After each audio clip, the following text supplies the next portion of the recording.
आचार्य प्रवर पूज्यपाद स्वामी ने 10 भक्तियों में समाधि भक्ति भी लिखी है।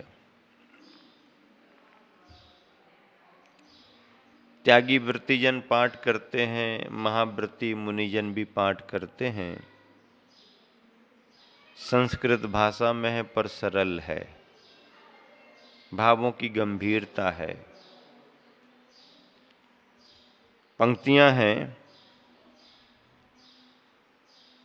स्वात्माभिमुख संवित्ति लक्षणं श्रुत चक्षुषा पश्यन् पश्यामि देवत्वां केवल ज्ञान चक्षुषा।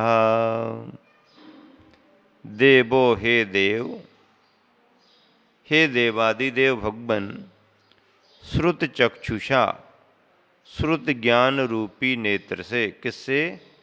श्रुत ज्ञान रूपी नेत्र से, स्वात्माभिमुख संवित्ति लक्षणम, स्वात्मा के अभिमुख संवेदन के लक्षण को, स्व आत्मा अपनी आत्मा के अभिमुख संवेदन के लक्षण को, पश्यन देखता हुआ, त्वाम हे भगवन आपको, केवल ज्ञान चक्षुषा केवल ज्ञान की आँख से, केवल ज्ञान के चक्षु से, पश्यामी देखता हूँ।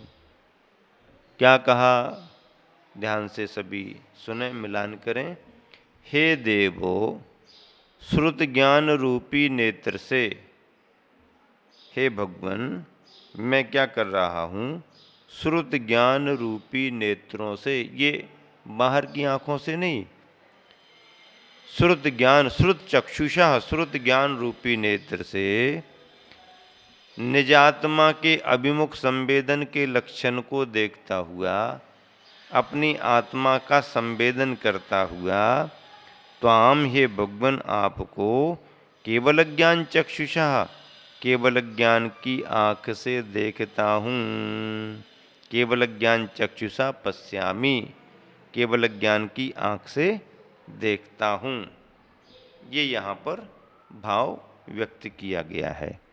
अगला श्लोक है, शास्त्राभ्यासो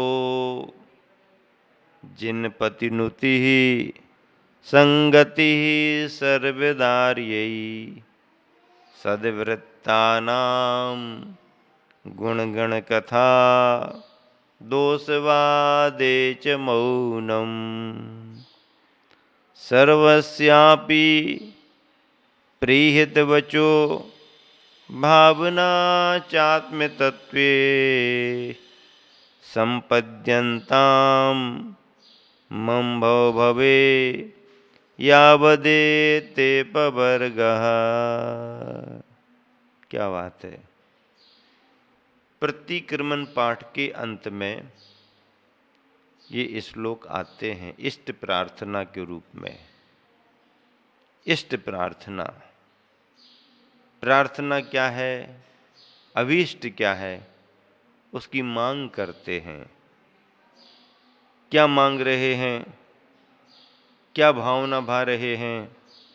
शास्त्राभ्यासो 1, जिनपति नुति 2, संगति सर्वदार्यै 3, सद्वृत्तानां गुणगण कथा 4, दोषवादे च मौनम 5, सर्वस्यापि प्रीहित बचो 6, भावना चात्म तत्वे 7, संपद्यन्तां मम भवे।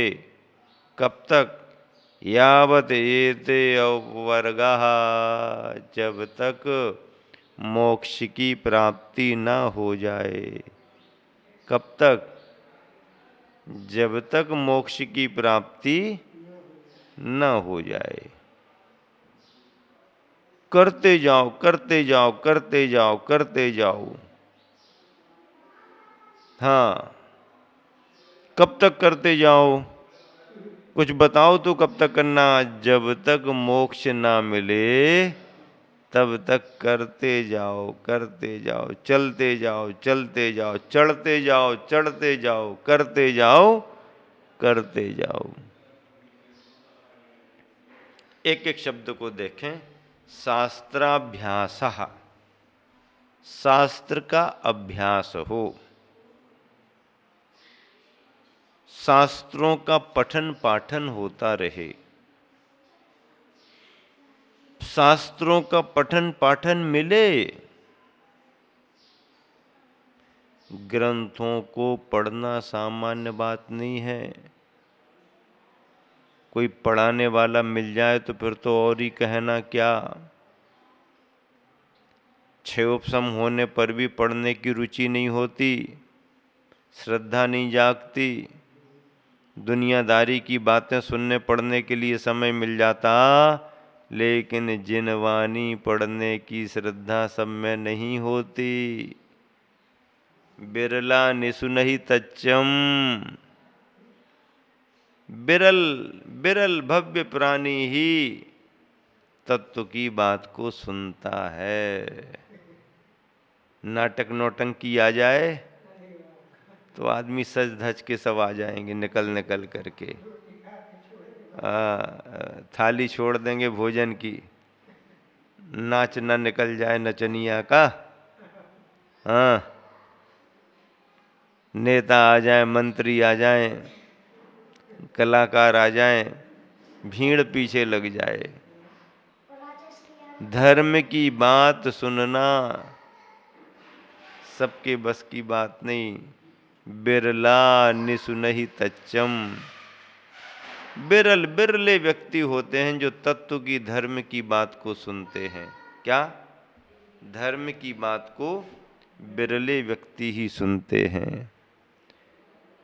बिरला निसुनहि तच्चम, बिरला जानन्ति तच्चदो तच्चम।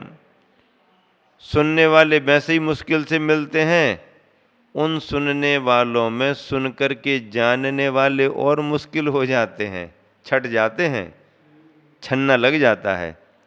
पहले तो सुनने वाले ही कम मिले, अब सुनने वाले तो बहुत हैं, लेकिन सुन के समझने वाले तो उसमें और कम है। कहा सुनी तुमने, कहा सुनी, समझो तो पहले। भैया बहुत ही अच्छी बात सुनाई, बहुत ही आनंद आ गो। अरे यार तनक आनंद हमें भी तो बताओ, कौन सी बात को आनंद आ गो। कहना वो तो हमें समझ में नहीं आई, लेकिन बहुत ही आनंद आओ। हाँ, अब क्या मतलब होगा? मतलब आनंद ही आओ है, किस बात का आनंद आए ये पकड़ में नहीं आया है, ये पकड़ में नहीं आया। तो ऐसा करके सुन करके समझने वाले और बिरल थोड़े से हो जाते हैं। अब सुन करके समझने वाले हैं तो सुबह क्या सुना था, क्या समझा था, शाम तक ख्याल रखने वाले और कम हो जाएंगे। और जो ख्याल किया है उसको अगले दिन तक याद रखने वाले और बिरल, उसकी धारणा बनाने वाले और बिरले हो जाते। और जो धारणा बनाई है, जो सुना है, सुन करके जो तत्व को समझा है, समझ करके जो स्मृति का विषय बनाया है, स्मृति को जो धारणा बनाई है, धारणा की जो भावना भाई है, और भावना को जो जीवन का अंग बनाया है, इसमें बहुत छटनी हो जाती है। 100-200 में से 10-20 बच पाते हैं। आम में फूल तो बहुत लगते हैं, मोर बहुत आते हैं, लेकिन सभी आम नहीं बन पाते, सभी आम नहीं बन पाते हैं। मोर फूल तो बहुत लग जाते हैं, लेकिन सभी आम नहीं बन पाते हैं। जरा सी हवा चली और मोर झर गया, फूल झर जाते हैं। बहुत बहुत झरने के बाद में फिर आम बनते हैं। फिर आम छोटे छोटे आते हैं, सो झर जाते हैं, बड़े नहीं हो पाते हैं। बड़े हो जाएं तो और बड़े नहीं हो पाते हैं, और बड़े हो जाएं तो पकने के क्रम में गिर जाते हैं, टूट जाते, हवा में झर जाते हैं। और इन सब से बच बच करके डाली पर आम पक जाए और पूर्ण पक करके अपना समय पूरा करके टपक जाए, उस आम की बात क्या है। अपना समय पूरा करके अपने समय से गिरे, शास्त्राभ्यासो।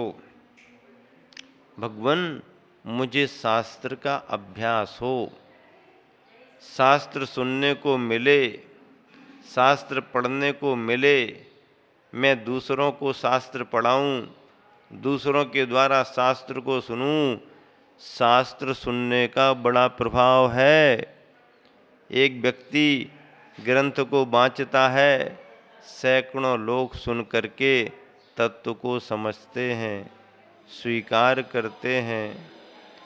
गणेश प्रसाद वर्णी जी जन्मना असाटी समाज के थे, अजैन थे, और उन्होंने केवल पद्म पुराण की कहानी सुनी थी।